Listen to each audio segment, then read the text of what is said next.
Jakarta, kota penuh kehidupan, pergerakan, dan peluang. Tetapi di balik hiruk-pikuk jalanan dan gemerlap lampu kota, tersembunyi bahaya yang tak terlihat. Udara yang kita hirup. Setiap hari, jutaan warga Jakarta menghirup udara tercemar. Pada 13 Juni 2025, indeks kualitas udara mencapai 164, kategori tidak sehat, dengan partikel halus PM2,5 sebesar 74,3 mikrogram per meter kubik, jauh di atas batas aman Organisasi Kesehatan Dunia.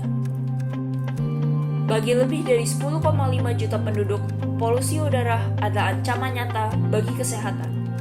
Ia dapat menyebabkan asma, penyakit jantung, bahkan memperpendek harapan hidup. Dampaknya dirasakan semua orang, dari anak-anak yang berjalan ke sekolah hingga orang tua yang berangkat kerja. Namun, belum terlambat untuk berubah.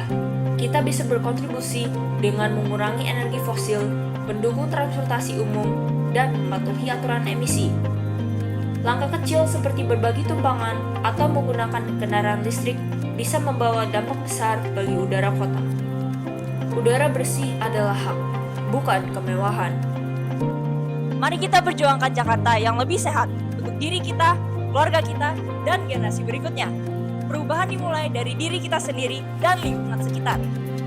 Untuk solusi pertama, kita bisa beralih ke kendaraan listrik untuk mengurangi emisi karbon dari transportasi. Kini di Indonesia, kendaraan listrik bukan lagi mimpi masa depan.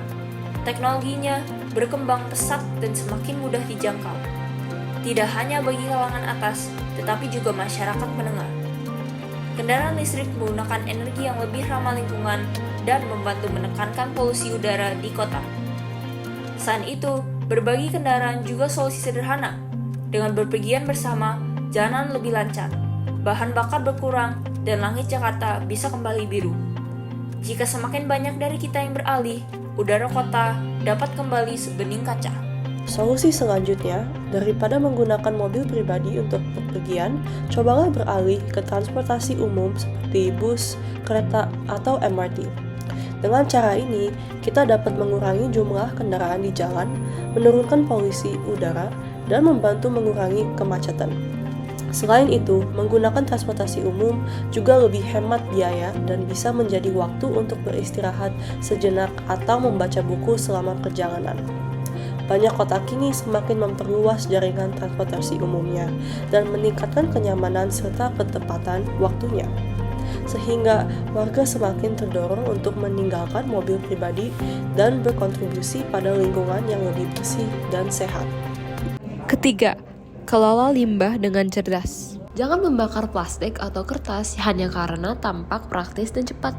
Asap yang dihasilkan dari pembakaran tersebut mengandung zat berbahaya yang tidak hanya merusak kualitas udara, tetapi juga mengancam kesehatan kita.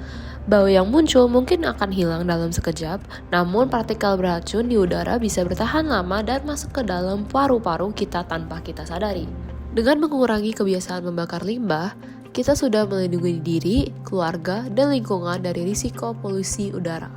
Tindakan kecil seperti memilah limbah juga berkontribusi besar. Pisahkan sampah organik dari limbah anorganik. Limbah organik seperti sisa makanan dan daun kering dapat dimanfaatkan sebagai pupuk kompos yang meningkatkan kualitas tanah.